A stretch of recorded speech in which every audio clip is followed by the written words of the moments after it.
What's up, friends? Welcome back to the number 2 podcast. I'm Glenn. I'm Simi. And this episode is going to be spooky. It was so spooky you didn't even say anything. I did, and you just didn't hear it. And the ghost took it away. You're like that girl in Pitch Perfect who you can't hear her. Welcome back to the pod. As always, please like, subscribe, leave a comment, let us know how you feel, and share. If you like video format, we're on YouTube. We are also a podcast, so it's available in audio on all platforms: Spotify, Apple Music, Amazon Music, Overcast, whatever you got, we are available on that platform. And if you've heard of a platform that we're not on, let us know in the comments and we can add it. Just a couple of housekeeping notes for the pod. You can also follow us on social media where we post clips of this podcast. We have an IG and a TikTok at 2pod clips, and it's the funniest bits from the show. We are now on season 2 of the show, so season 1 you can check out all the best clips. It's really funny. We add stuff. It's hilarious. Some of them have gone not viral, but getting some plug. And it's no easy feat. So these short clips that you see on the internet that are so funny, like it's work. So shout out to @Similion and SDM Productions for the other social media platforms. Do we have topics for today? What are the topics? Who comes up with the topics? I always thought you came up with the topics. Yeah, I thought you were the producer of it all. Interesting. I feel like the word producer is just an adjective or a synonym for like someone you blame everything on when it goes wrong.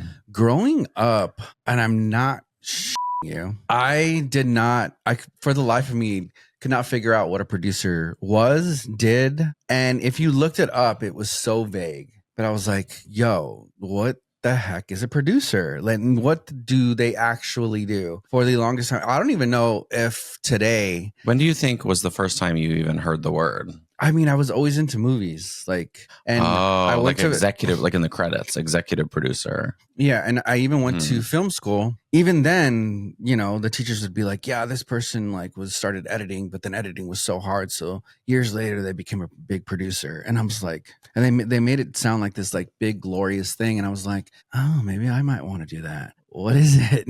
And then I would look it up and I would try to research it, and I mean, for the life of me, it didn't give me anything. I was like, okay, well, who do I talk to figure out what a producer is or does? And then I'm like, okay, it's in the word. You produce stuff, but what are you exactly producing? And then it was always yeah, they handle the financing and they try to get all the whole film produced and financed.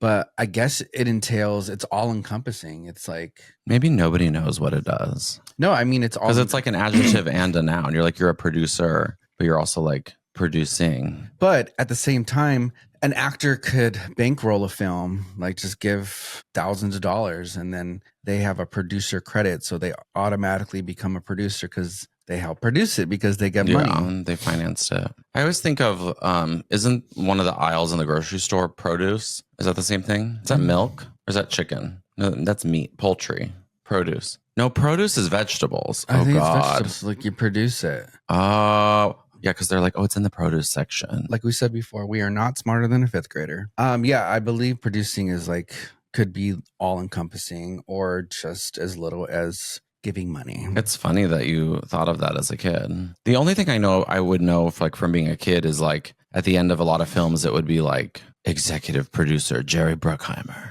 And you're like, who is that? But you notice they never show their photos. So they must be ugly. And if you're an actor, those are probably the most important people to know. Yeah. The actors aren't going to actually get you. But if you think about it, they're smart because at the end of the movie, you know how they always show clips from the movie and then it has their picture. So it'll be Jenna Ortega and then it's Jenna Ortega in the movie. Why aren't there videos of the producers producing, especially the big ones? Well, one day when you make a movie, behind the scenes, you could put a picture. The camera turns. I'm the director from Jenna Ortega and is Jerry Bruckheimer, and he's it's a marketing and branding issue. So I think we're gonna see a lot more of that. I just learned about this, but it's if you help somebody, a celebrity, do a red carpet or do a movie premiere, or the VMAs just happened, you don't realize when you're watching it because I don't think they do credits, but it's you don't realize somebody had to make the outfits, and do the where you stand on stage and hire the guitar person or whatever. You don't realize there's hundreds of people behind them and they don't do credits, but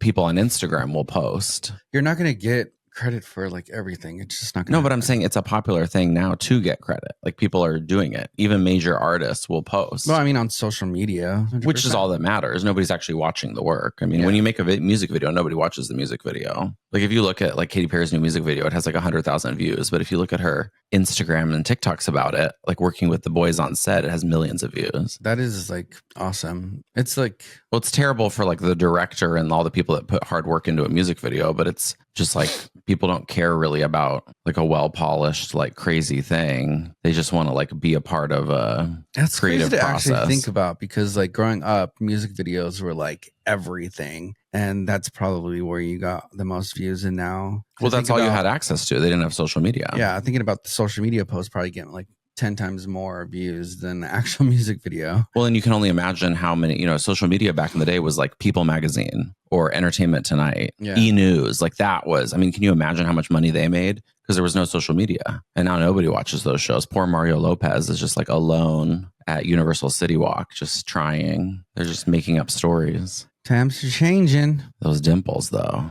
Dimple? No dimple. The Running Man, though. The Running Man. I mean, the other thing I was thinking about with music videos is there's so much iconic choreography and sort of culture that came from it. And as Halloween approaches, like I keep playing the Thriller song and I'm like, I wonder if people even know who Michael Jackson is. I know I said it, but like kids, you know what I mean? They probably don't even think about it, especially not Thriller. You know what I mean? They may like have heard the tune one Halloween, but they don't know the choreography. And that musical was actually like, it was like a movie, right? It was a kind of short film. Yeah, short film thing. But they don't, like people don't know it. Like if you did Thriller Arms to like a Gen Z or whatever, they'd be like, Jenna Ortega? Yeah, you'd have to be like a niche type of kid who knows about that. That's crazy. Is this how it happens? Yeah, pretty much. Wow. Unpopular opinion, Pop-Tarts. Pop-Tarts. Thank you for my Pop-Tart this morning, hon. A toaster pastry. But I prefer Pop-Tarts untoasted. That's insane. I feel like toasting a Pop-Tart really activates the poppiness of the tart. I think we're so used to eating Pop-Tarts just like straight out of cold. Yeah. That when it's toasted, I'm just like thrown off and I'm like, I want it regular. Yeah. But it's nice to have it toasted every once in a while. The warm crust. I don't know. It's just not for me. Icing, jam. I mean, Pop-Tarts, I have a weird relationship with Pop-Tarts because it's a food that basically is worthless. Like it doesn't really go up in price. Like sometimes it'll be like 2 for $7 and you're like, that's expensive for Pop-Tarts. I'm not going to get them. But it's usually like, you know, $2, $2.50 for a 4-pack or 5-pack or whatever. And it's a lot of calories. I mean, they're terrible for you. Oh, they're terrible for you. But when you're poor and you're just like, I need something on the way to work, you're like, I'm going to have 2 Pop-Tarts. You know what I mean? You're full for a fair price. Yeah. But you're totally right. It's like, you know, the thing I learned about Pop-Tarts, I had a coworker, one of my employees at my last job who preferred unfrosted Pop-Tarts. I didn't even know they sold unfrosted Pop-Tarts. Absolutely not. Unfrosted strawberry. It's just the pastry with the filling. Yeah. That's it. Which doesn't make any sense because the whole point is the aesthetic of the sprinkles and being like, do I want the strawberry ones or do I want the blueberry aesthetic? You're a serial killer. Stick to your cereal. You're a serial killer. No, he's a great guy, but I was just like, I never even thought of that. No wonder you're so skinny. Like, sound off in the comments if you like your Pop-Tarts toasted or non-toasted. Or what is your favorite Pop-Tart? Go. Easy Bake Oven, blueberry. I've tried some weird Pop-Tarts this year. There was like banana bread. What was the other weird one I bought? Bread. They have a lot of weird ones. Bomb. I feel like Pop-Tart peaked when they came out with remember Wild Blueberry? They still have it. It was like a huge deal. They like marketed it. It was like purple with like is it blue stripes? I do love blueberry. But it was Wild Blueberry. All-time favorite though. Like if you could choose. Brown sugar. Me too. You too. I think I knew that. So good. So good. But toasted, brown sugar toasted. Absolutely not. I don't know if this is going to work. It's going to work out. Thank you for coming. Yeah, Pop-Tarts are like a weird thing. Why do we still buy Pop-Tarts? And it feels like, you know, a lot of the bad food for you, like in America, they don't regulate food. It's all poison. And you notice like at Target, the aisle for those kinds of foods like is getting smaller and smaller. Like it's, you know, people are trying to eat a little bit healthier, but obviously people want to buy snacks. But it feels like the Pop-Tart aisle is getting bigger. And they're just as bad. Well, you've never been to England or the UK, but wow, Thank you. which you need to go. But I recently went, like, what, 2 years ago? I recently turned 30 2 years ago. I recently went because my boyfriend paid for me to go see my mom. Thank you, boyfriend. And you paid me back by what? Hugs and kisses. Okay. Anyway. And everything there tastes so different. The food, yeah. Because it's just regulated over there so differently than it is over here. It's almost like science exists in Europe. And specifically, like, say, Funyuns. If you go and buy Funyuns, you think you're going to get, like, the American Funyuns, and you're going to open the bag and eat It's them. going to, like, smell funny and be like acid reflux, but you're going to eat it anyway. And it's best. And then you open it, and it's like these perfectly, like, round circles that all look like each other. Like, they actually, like, deep fried onions or something? No, it's just like the most healthiest, like, onion ring of a chip, and you eat it, and it tastes like garlic. They just have a cardboard different cardboard palette, and it's just not the same. And it's almost like a healthy chip, and you're like, this is like, not I did not purchase a baked leg. Or Skittles. You try and, like, eat Skittles there. They're not bad. They're just not Skittles. They're just a different type of candy. I wonder if it's like Americans are dumb. Like, are we dumb?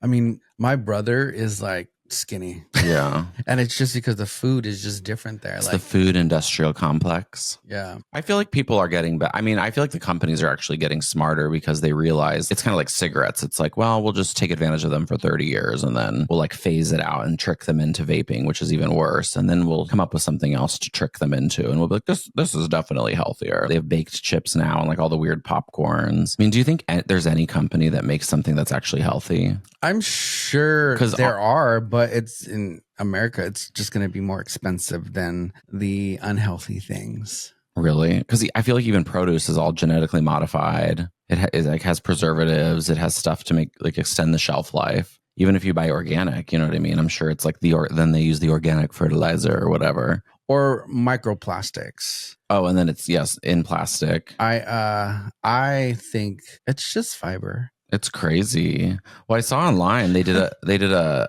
study. They somehow got all the plastic out. They did all these autopsies and they got the plastic out of people's brains. And it was like in your hand, like a giant pile of plastic that is in your brain. No wonder. I knew I was dumb for some reason. And it's like from breathing it in, from food, from just like because everything we own is made of plastic. Like all your clothes are plastic. And we just keep buying it and buying it and buying it. Is that scientifically proven? But yeah, it was like one of the universities did a study. Which university? I mean, I'll post the article below if I can find it. The weather is a non-controversial topic that we can discuss. Not small talk. Let's do small talk on the number 2 pod. It has been 108 degrees in Los Angeles, and now it's 80 to 90 degrees in Los Angeles. It's getting better. And how do you feel about that, Carl? Did you go down to the deli and talk to Norman? He was really struggling. They had a long line out in the heat in the AC unit. I don't know, but my lower back is killing me. It has been a bit. I tell you what. And good thing I saved my coins during the summer, and I've been buying ice packs. The other day I went to the dentist and I sat in one of those massage chairs. And my dentist don't have one of those, so I don't think that was the dentist. I think you were at a different type of treatment center. Well, they did give me that rectal exam. And how was your rectal? I'm all clear. All clear, rectal amphibians. Thumbs up. There was a thumbs up and then there was a thumbs down, and it was unacceptable. Good thing you didn't have Taco Bell that day. Joke's on you, I did. Unbelievable. It was messy. I know what I want to talk about. You recently explored a new career in the gig economy recently. Not too sure what you're talking about. You house sat and dog sat in the greater American gig economy. Oh, yes. And the advantage of this, I've always wanted to be a house sitter. I follow this person on TikTok, and he lives in the Bay Area, of course, with all the rich people. He's like a trustworthy Asian man who works in tech. And he's always dog sitting, and he's like a genius because he's making so much money just getting to hang out with a dog, which is amazing. Apparently, all my friends think I'm trustworthy, which I am, because they keep asking me to like house sit and stuff, which I love. I love pets. I would say most of the time you say no, but well, I mean, if I have the time, I will do it. But there's one friend who he's like the nicest, and then we like the dog. I don't usually go. I'll go visit. The dog doesn't like me, but I like the dog. But anyway, it's basically my dog at this point, but not my dog. It's a very like interesting dog because a couple years ago I thought for sure the dog was going to die, like because he was old. You know what what I mean? And he was not doing well. He's and still a puppy. And when I just saw him, he has had a youth. I was telling somebody else about this the other day. He's had like a youth transfer. I think he's had a transfusion. I'm like, how are you this active vibrant, still? active, like youthful. I don't know. I think he had it cloned. Anyway, that's not the point of this. But you were house sitting, dog sitting, and one of his friends has lived in really nice buildings, and he's renting from this building, and it's astronomical, the amenities that are available to these human beings. Like, I know, it's really nice. It's like massage room, sauna room overlooking downtown Los Angeles, meditation room, activity and recreation center, 17 barbecues with mini fridges, a splash pad, a deep pool, a Buddha. I think there's like a movie theater. There's a full ass gym. There's an outdoor area of the gym. I mean, he was giving me a tour of it, and it was like, and there was those, you know, when there's those people that are like 7 foot tall and you're like the Lakers, you know what I mean? You're like the Laker, like it was those kind of people. And then, you know, when it's like a really skinny white boy who's like wearing Lululemon, and you're like, it's like this season's Lululemon. It's not the stuff you saw at the clearance one at Citadel. Yeah.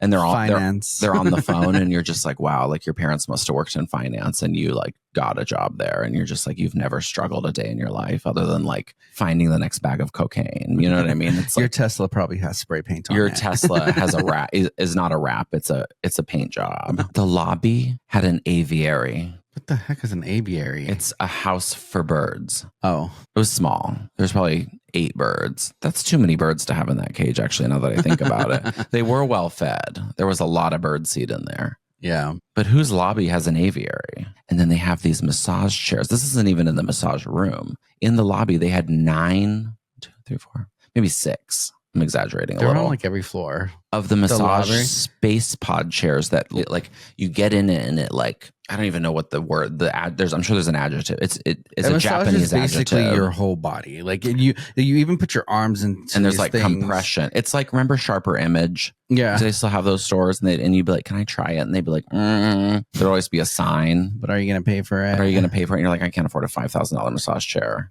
Those just like strewn about. I'm surprised each unit doesn't come with one. I mean, these people are not living like normal people are living. Like the amenities in my building include, we've lived here for 10 years, and they recently, someone, I don't know who did it. There's a succulent outside. They don't mow the lawn. There's no landscaping. The landscaping is like empty concrete boxes with like dead roses that are thorny. But then somebody bought a succulent, and you're just like, upgrade. Luxury. You know the thing about dog sitting and then dog walking, having to walk the dog and then having to see other dog walkers, dog owners walking their dogs. Oh yeah, it's like And a then culture. You are walking towards someone with the dog, and then you think in your head, do I just cross the street? Or do I have to talk to this person? Does this person's dog want to play with my dog that I'm walking? Are they going to ask me about the dog? Do I know enough information about the dog that I even want to talk to this person? I used to put headphones in when I would walk the dog just because I have social anxiety and I don't want to talk to anybody.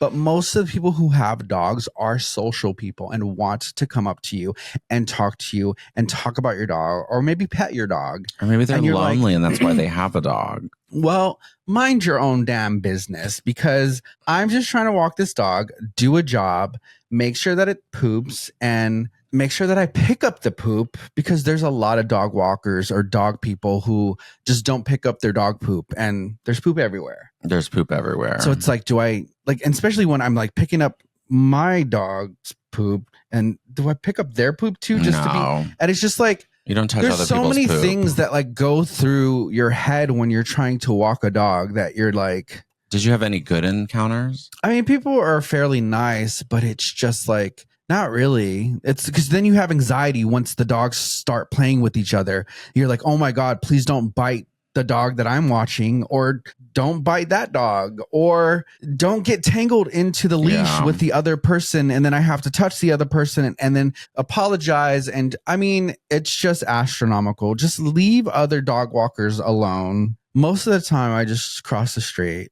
and then I see another person. I'm just crossing the street left and right, just because I'm trying to avoid people. That's wild.